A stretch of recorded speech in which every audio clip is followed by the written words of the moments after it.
Assalamu alaikum wa rahmatullah wa barakatuh.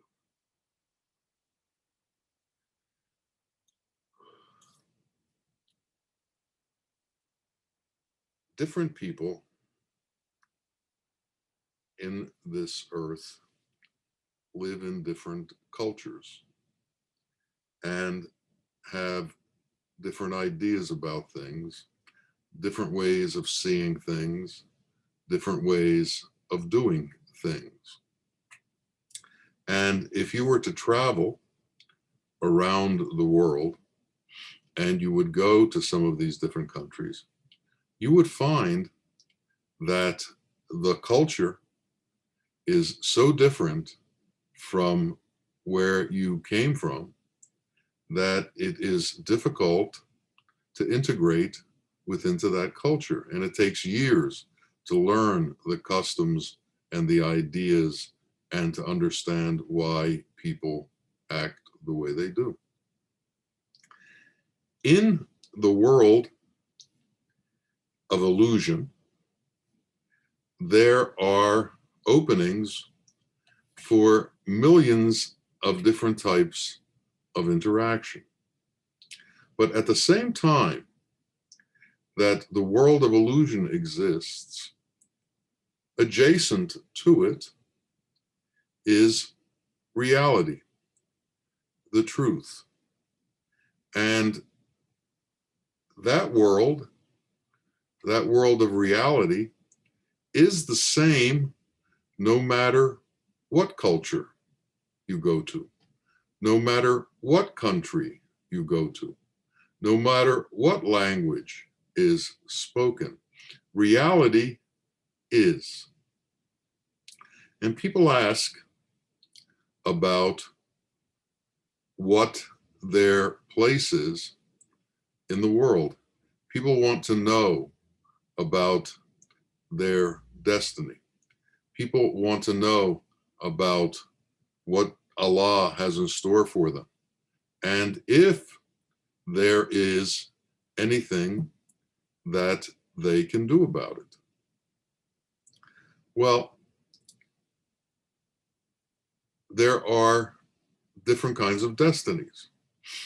There's the destiny within illusion, and then there's the destiny within reality.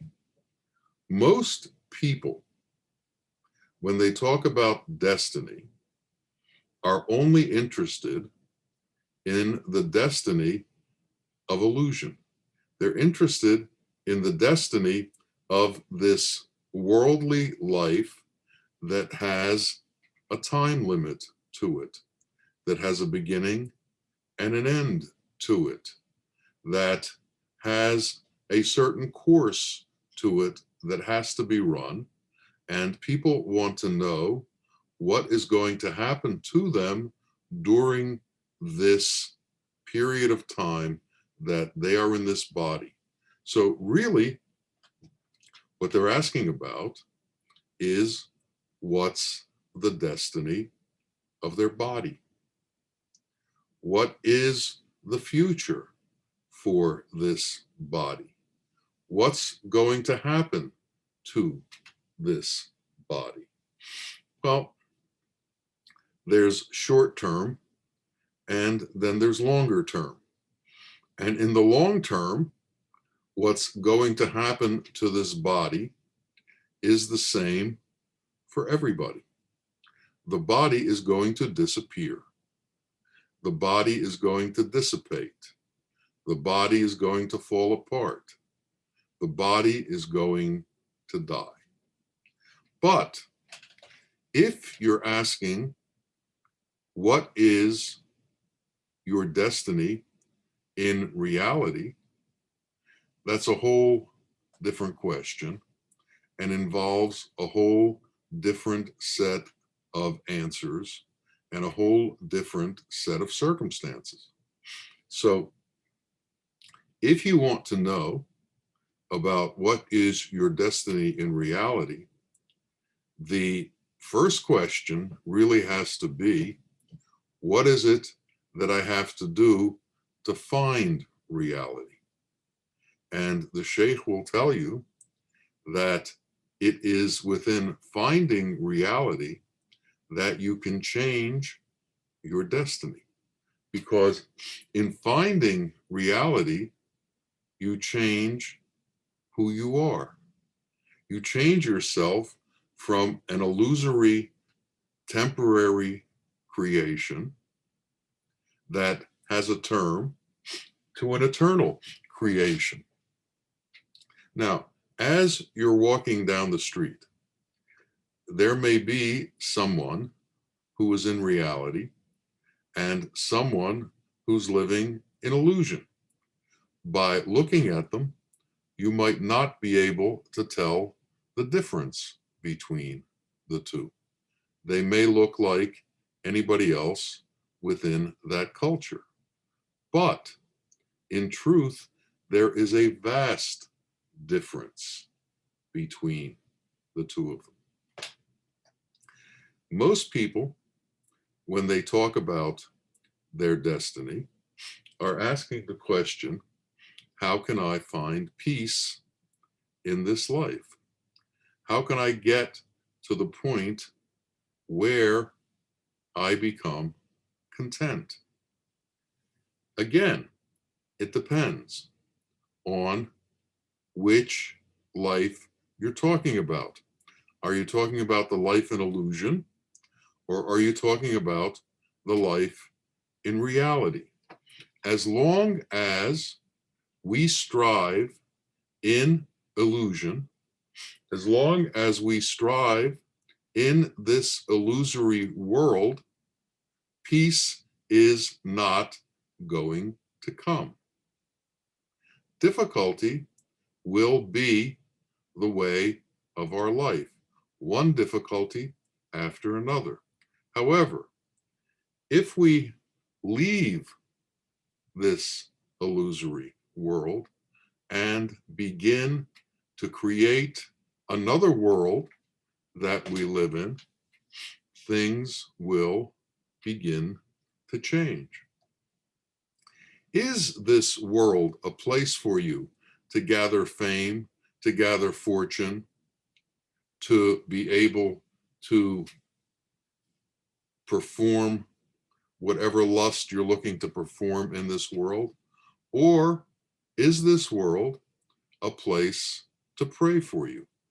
Is this world a prayer mat, or is it an ocean of illusion? In order to get to reality, we have to cross over hell. Hell comes first. Illusion is hell. Illusion is this world that's not real, that is subject to all of the difficulties that come from the different diseases, the different ideas, the different interactions, the different treacheries, the different enemies, the different conflicts that exist in the world. And as long as all of these conflicts exist, we are going to suffer from these conflicts. Now, the conflicts come in two ways. They come externally with your interaction with other people, or they come internally with the interaction with your own mind. Your own mind can create conflicts. Your own mind can produce fear. Your own mind can produce ideas that cause you tremendous problems. So, what is it that we need to do? If we want to change our destiny, we have to change who we are. If we want to find peace, we have to change who we are. If we want to enter reality, we have to change who we are. None of these things are going to come about without change. One of the definitions of insanity is you do the same thing over and over and over again, and you expect a different result. Well, you can't do the same thing over and over and over again and expect a different result. You should have enough understanding that you know that when you're doing things in a certain way, certain things are going to happen. Some people spend their entire life repeating scenarios, repeating the same acts that they've done always. So, do we want to put an end to the drama of our existence? Or do we want to maintain the drama of our existence? Do we enjoy the drama of our existence? Do we think that the drama of our existence is in fact our life? And are we constantly looking to get more excitement in this drama, or to somehow change this drama when we're unsatisfied with it? If someone doesn't like their wife or their husband, they see a solution in a different wife or husband. The problem with changing spouses is that you didn't change yourself. And whatever situation you brought into the next situation is going to stay the same until there's some change in you. I remember once a man was sitting in front of Bawa complaining about all of the problems with his wife.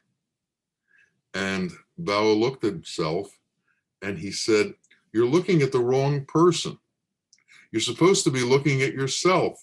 And until you begin to criticize yourself, until you begin to see what it is in you that's causing all of these things to happen, you're never going to find a solution." My wife tells a story about when she and I were first married, and I had just begun my job. And I used to come home, let's say, agitated from my work. And she thought that I was being unnecessarily difficult. And her initial inclination was, if you can be difficult, watch me. I can be even more difficult. And so we would have these clashes. Then she realized, this is how she tells the story, then she realized that I was coming home the same way every day.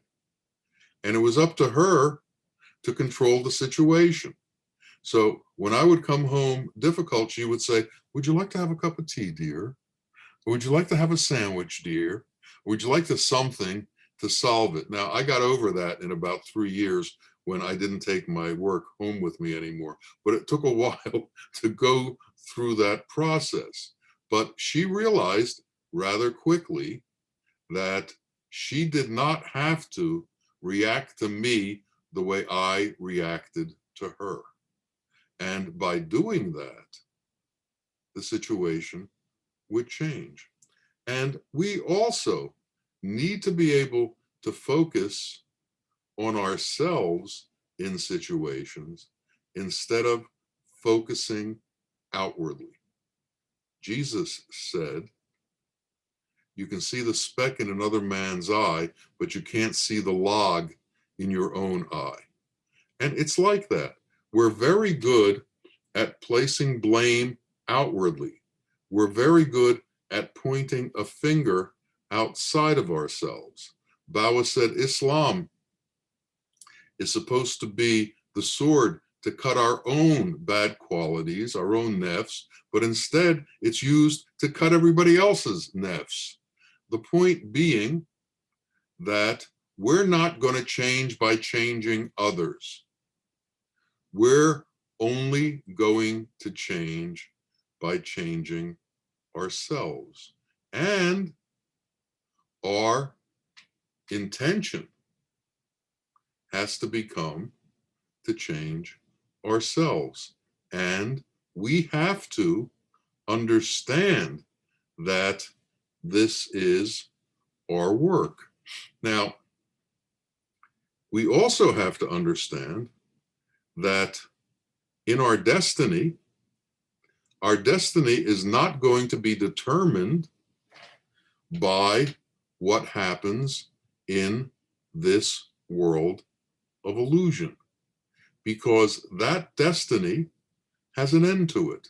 Just like the sun is going to burn out, just like the moon, when it's in when it's in light, we can't see it. We have to understand that our destiny is connected not to this world of illusion, but to reality. And we have to begin to work towards reality. The world is a stage, and it's going to be either a stage for the drama of our life, or it's going to become a stage to change our life. And when you get caught up in the drama of your life, the emotions that go along with it hold you in place and bring your life into constant difficulty, because you can't find peace on this drama stage. And you have to go through this drama stage in order to get to truth. So somewhere along the line, as we play out this drama of our life, we need to say, stop, it's enough. I am not going to be involved anymore. There was a show on Broadway years ago called Stop the World, I Want to Get Off. Well, each of us has to stop our drama and remove ourselves from the midst of it. And this has to become a conscious effort on our part, a conscious intention on our part. We have to actively begin to focus our existence. What's that mean? It means set goals for yourself, and set these goals not in the illusory world, but in the world of reality. So instead of having a goal that says, I'm going to make X number of dollars by this year, you set a goal that says, I am going to be peaceful for most of the day within a year. I am going to turn things around so that my attitude doesn't cause me conflict inside, but causes me to become at peace, at rest, at repose, at a quietude that allows me to concentrate on the truth. And how does this happen? It happens with every act that we commit. It happens with every breath that we take. It happens with every thought that we think. It happens with every word that we say. It happens with everything that we choose to look at and choose to become involved with. It happens on a continuum. And the choices that we make point towards the direction of the path that we're going on. So if we talk to people harshly, we are pulling ourselves away from truth, and we are pulling ourselves into illusion. If we lust after certain things in this material world, I have to have that car, I have to have that house. I can't go on until I do that. We are pulling ourselves away from reality and pulling ourselves into the illusory world. If we treat people differently, one from the other, depending on their status, depending on what they can do for us or what we imagine they can do for us, we are pulling ourselves away from reality and pulling ourselves into the illusory world. Everything that causes us drama, everything that causes us difficulty, everything that causes us to be upset or to become emotional or to become angry is pulling us away from reality and bringing us into the illusory world. So we have to become still. And in that stillness, we have to take on positive attitudes. I just saw Muhammad Ali being interviewed, and he was talking, and he said in his talk, if I'm with somebody at dinner and they're being very, very nice to me, but they're screaming at the waiter, I know I can't trust that person because eventually he'll be screaming at me. And that's how it is. You have to be able to have an equanimity about you that understands that all people need to be treated kindly. If you can't do that, you are entering into the world of separations and you've left unity behind. And as soon as you leave unity behind, you enter into the world of illusion. There are two people crying. One is an illusion and one is a reality. One's crying for what he doesn't have in the world, and the other is crying because he wants to get closer to God. They both look the same from the outside, but there's such a difference of what's going on the inside. A dervish is walking through a bazaar and he hears a man who's selling watermelons screaming, the sweetest there is, the sweetest there is. And he faints because to him, it's another proclamation of the majesty and grace of Allah, of God. Where are we pointed? What is our intention? What is it that we're looking for in this world? And do we know where to look for what it is that we think we want? We want contentment and peace, and we think we're going to find it outside of ourselves. We think that contentment has to do with certain material aspects that we have accomplished in this world. How much wealth have we obtained? How much power have we obtained? How much fame have we obtained? Have you noticed that many of the people who are rich and famous become drug addicted? Why do you think that is? Why do you think that even though they seem to have all the things that you think are important, they need something to change their persona? They need something to change their attitude. And drugs are a sort of self-medication. Alcohol is a sort of self-medication.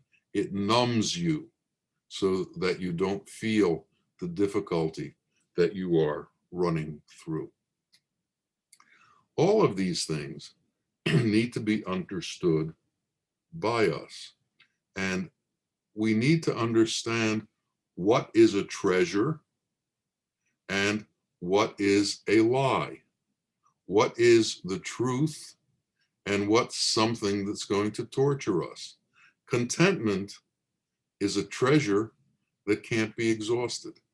And when you enter into contentment, there is enough there that's going to keep you going forever, because contentment comes from Allah. Peace is one of the names of Allah. And as you enter into God's qualities, you enter into peace. Allah has given all of us access to the 99 gracious qualities and gracious names. And this is the true treasure in this world. This is the true treasure in our lives. And when we understand that this is what we need to go mining for, then we can stop mining for gold. We can stop mining for dollars. We can stop mining for Bitcoin. We can stop mining for all of these worldly things that we believe will take us to a place of satisfaction. We're looking for peace in all the wrong places. We have to be able to know the places where peace can be found. You can't find your key in your living room if you lost it in the woods. You have to go to the woods. So we have to go to the places where what we're looking for is actually available. And we have to cross through the drama of our life. Now, each of us has a different attitude towards this drama. Some people see it as their life and seem to be happy with it. But the time will come when it dissipates and it's going to end, and you have to do something about it before it dissipates. It has been related, I don't know if it's true or not, that Frank Sinatra said on his deathbed, "I guess I've lost." And that is really the beginning of our entrance into reality. And if we don't understand that, then we have lost. Then we have come to an end without understanding truth, without understanding reality. And we become subject to repeating this again and again and again. We need to pull out of that. We need to go directly towards the truth. And to do that, we have to begin to pray. And what is prayer? And everybody needs to understand, what is prayer? Well, prayer is subjecting ourselves to Allah's will. Prayer is creating a communion with Allah. Prayer is becoming like unto Allah. Prayer is understanding the 99 and incorporating them into our being. Prayer is becoming Anil Haq. Prayer means that you become the truth as opposed to illusion. And until that goes on, we are subject to all of the difficulties that illusion brings with it. We are subject to all of the emotional upheaval, all of the fears, all of the anger, all of the jealousy, all of the hypocrisy that comes with the drama of the world. If you watch any of these soap operas on television, they constantly repeat the same themes: love, hate, revenge, vengeance, treachery.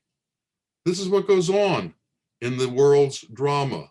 We have to remove ourself from that. You know, monks go and isolate themselves to remove themselves. However, unless the monk can remove all of those things from his head, he takes them with him wherever he goes. We have to remove these things from the external part of our life and from the internal part of our life. We have to somehow begin to retrain ourselves as to what's important in this existence. And what's important in this existence is our eternal life. And this eternal life comes from understanding our connection to reality. And what is our connection to reality? Our connection to God. And how is this connection to God formed? Through the 99 names. So we have to become students of those 99 names. And we have to be able to do more than be able to write the definitions of them down. We have to be able to live them. They have to become the words that come out of our mouth. They have to become the ideas that come out of our brain. They have to become the interaction that we have with other people. They have to become who we are. So to pass over the ocean of illusion, to pass through hell, you have to take on God's qualities and you have to become God's qualities. And in becoming God's qualities, truth enters into you. The real nature of existence enters into you, and peace enters into you. And you can become at peace with this life and at peace with everybody around you. Unity comes with understanding this.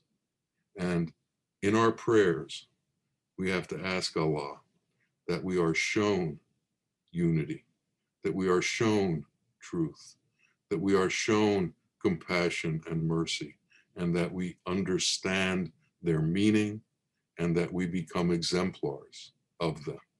May this happen for each and every one of us. May we all become those who walk this earth with God's qualities. May our hands do God's work. May our feet do God's work. May our mouth do God's work. May our ears and eyes and nose do God's work. May every bit of us do God's work in this world so that we become closer and closer to Him, closer and closer to reality, and our destiny becomes to be with Him. Ameen. Ameen. Ya Rabbil Alameen. Assalamu alaikum wa rahmatullah wa barakatuh.